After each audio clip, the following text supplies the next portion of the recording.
After the death of my grandmother a few years ago, my family and I had the ability to go through her and my grandfather's estate and save what we wanted before the junk was auctioned off.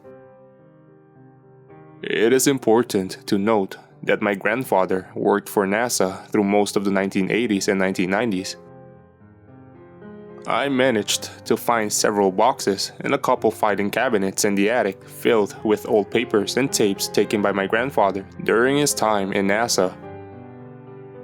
Many of these papers are boring and as uninteresting as you might expect from a video engineer. But a few of them are very interesting and even shocking.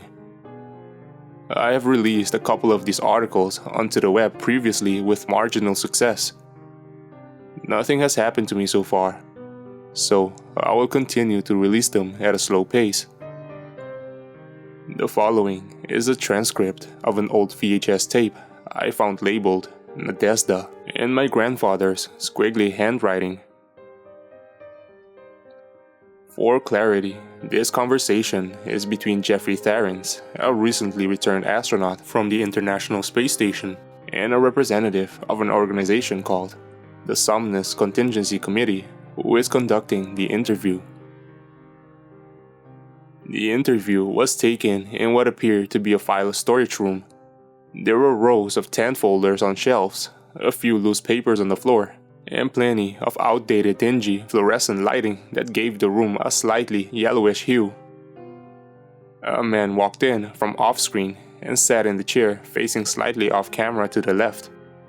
He was haggard and tired-looking. His NASA shirt and khakis were clean and pressed, but they gave off the appearance of being the only thing that was holding him upright. His shaggy blondish hair was flopping onto his forehead, and his eyes were bloodshot. At first glance, he looked like a person who hadn't slept for days. After sitting down, the man gave a tired, almost defeated sounding cough and moved his gaze to the floor. At the lower left-hand corner of the film, there is a label that reads, Houston, Texas, September 2nd, 1995, 2:16 p.m. Please state your name and what your role was aboard the ISS over the period of June 15, 1995 and August 4th, 1995. My name is Jeffrey Tharins. I was the leading U.S. research scientist aboard the ISS.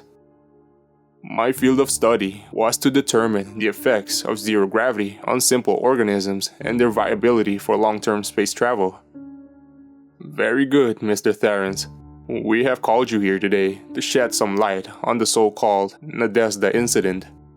This conversation is off the official record. Your non-disclosure agreement is not affected. I have already spoken to Carolyn Hunton and George Abbey, and they have both agreed to look the other way. This is for the Somnus Contingency Committee's eyes only. Jeffrey looks at the camera briefly, and then back at the floor in the direction of the interviewer. Whatever. Want to get this on tape before I croak too? An awkward silence of 10 to 15 seconds here as Jeffrey continues to stare at the floor. If you could, in your own time, can you please explain what happened in the Nadezdha module aboard the ISS? There was a containment event in the module, and it had to be jettisoned into space. It was determined by Carolyn Hunton and the head of the Russian Space Committee that the best course of action in order to prevent further contamination was to remove Nadezdha entirely. What was contaminating the Nadezdha module? It has been officially called an air seal malfunction. Silence. Jeffrey just continued staring at the floor, and his breathing became more ragged. Mr. Tharins, if you don't want to talk about it, we can't. I don't fucking know. Some goddamn fungus. It was all over him. You couldn't even see the floor anymore.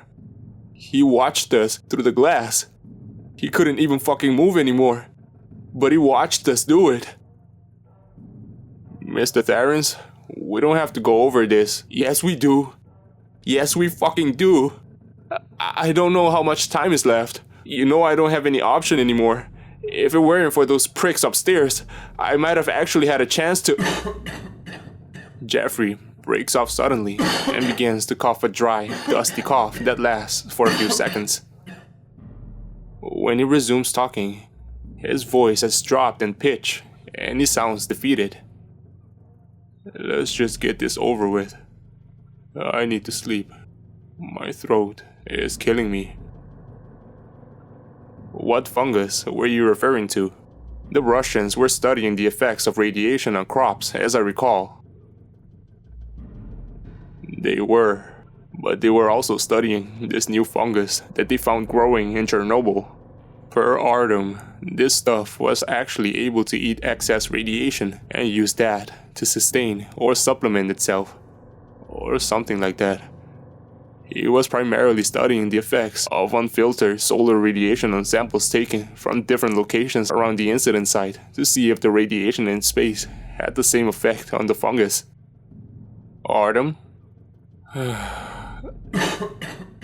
Artem Fyodorov was the lead scientist and professional botanist of the Russian group. The fungus was his pet project. I remember he called them his baby atomic mushrooms. Overall, Artem was a bit aloof, but easy to get along with. His English wasn't as good as Ivan's though, so I spent less time with him. Elijah and him got along better. You should really be talking to him. He was more involved. Mr. Scott was unable to be interviewed. It is our hope to interview him in the future, to hear his side of the story as well. What can you tell me about the fungus, other than what you have said so far?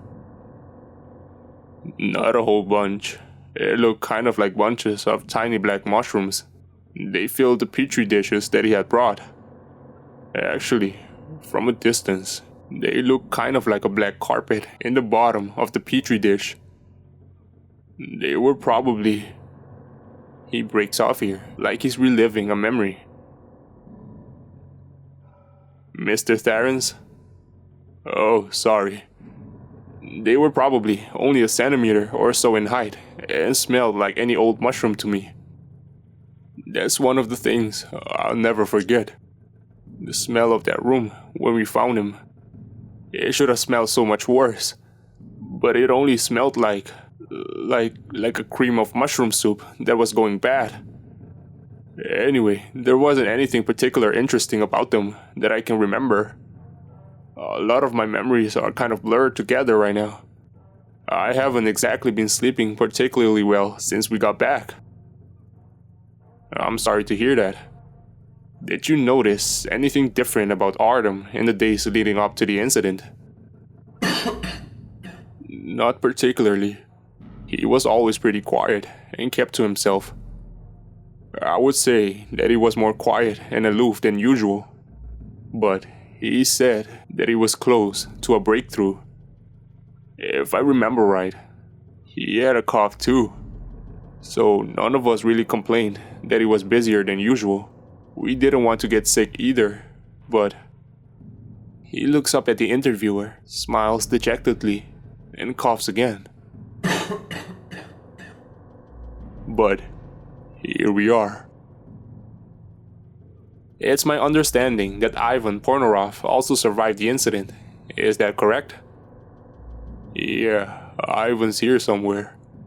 Last I heard, he was in sickbay too. He took the whole thing pretty hard. I think him and Artem went back a ways.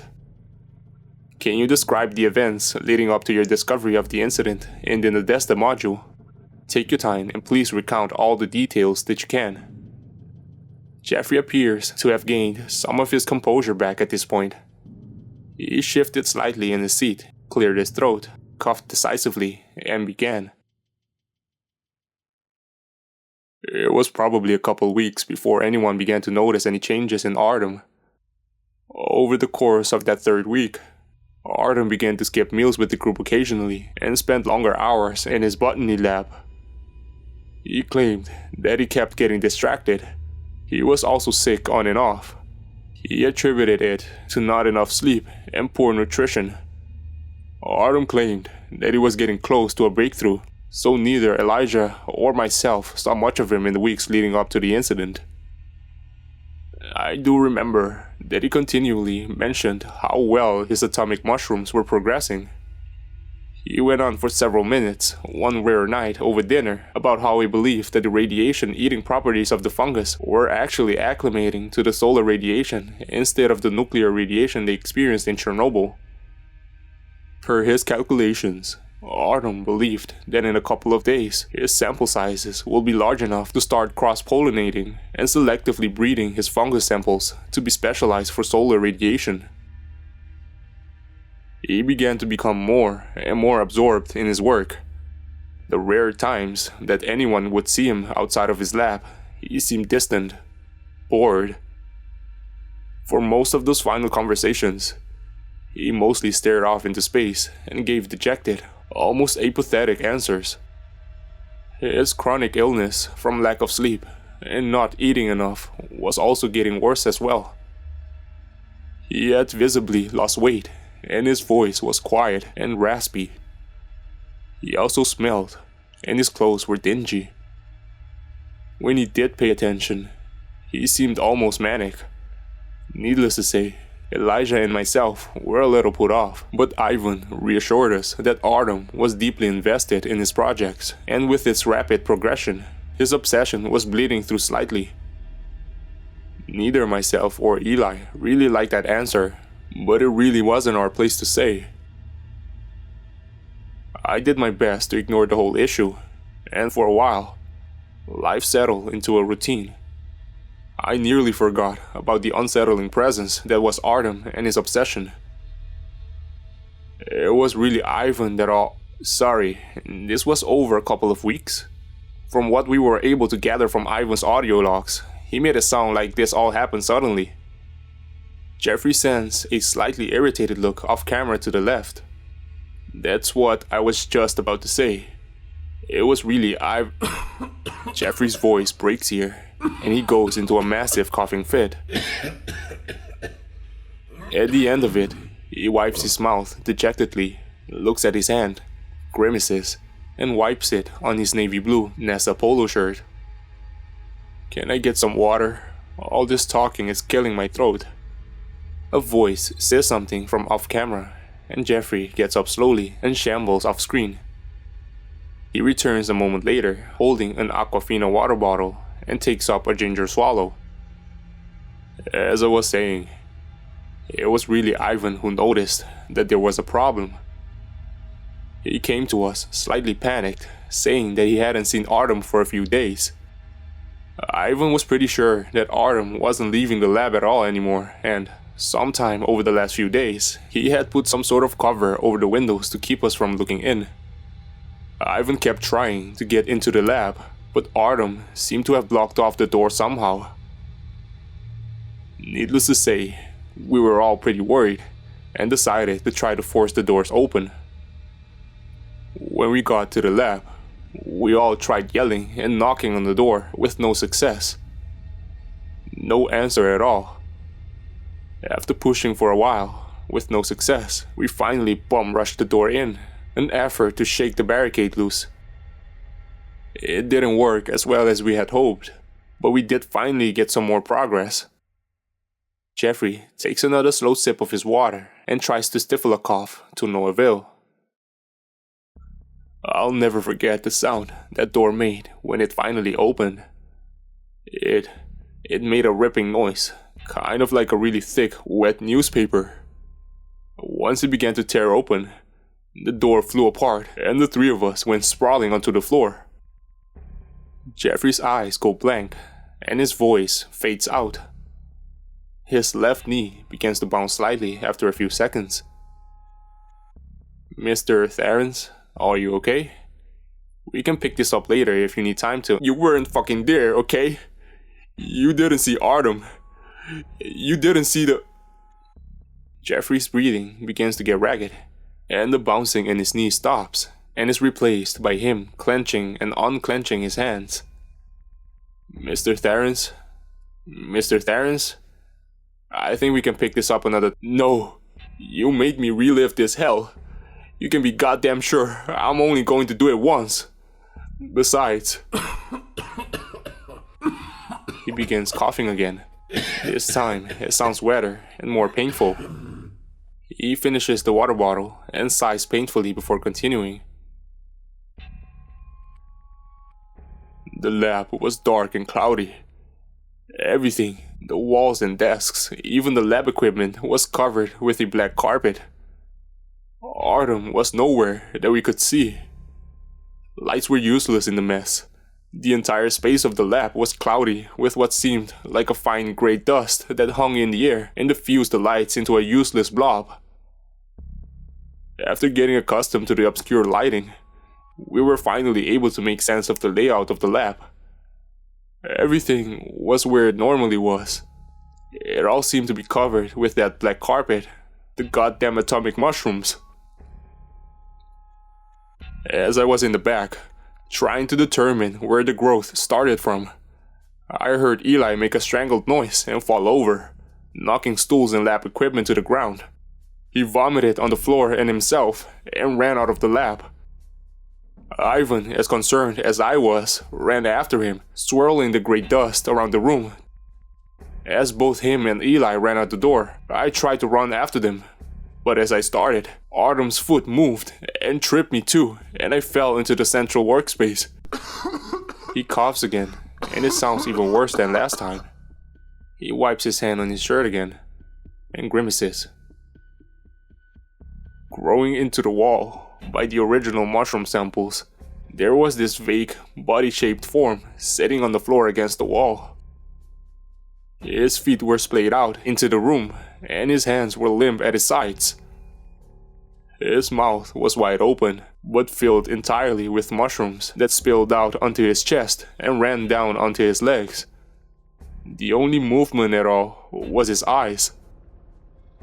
They were bloodshot and held open by a couple small mushrooms that kept them from closing all the way. He was looking frantically around the room and at me and towards the door, and he was crying. This isn't what Ivan's log said. He said Ivan never saw Artem. He ran out before Artem woke up, but he was alive. I don't know how, but he was. I could see him trying to move under the mass of mushrooms that held him to the lab. As he moved, or tried to, the little tops of the mushrooms began to open and close. As they did, even more of the grey dust was released into the air and obscured Artem briefly in a thick grey cloud. As the cloud cleared, Artem's sport-filled eyes looked directly into my eyes, and I felt a connection with him. I could feel his hopelessness and his urgency through his eyes. Artem then looked directly at the door and refused to look at me or anywhere else, so I took his hand and left. You left? You left him there? He was alive. Jeffrey stands up abruptly, and his head and shoulders disappear off frame. Yes, I left him there. He was doomed. He wasn't even fucking breathing, for God's sake. He knew how doomed he was. He was fucking growing into the wall. He gives a choking cough. If we took him out of there, he definitely would have died. Why do you think that he was staring at the door? We had to... He chokes, gives a very wet cough, and vomits a black slimy mess onto the floor and his khakis. He then attempts to sit back on the chair, but misses and ends up rolling backwards onto the floor and vomits again. What the f***? End transcription. In the same box as the VHS tape, there was a small folded piece of paper, also labeled Nadezdha. On the inside of the paper, there was a brief epilogue on the interview conducted on the tape.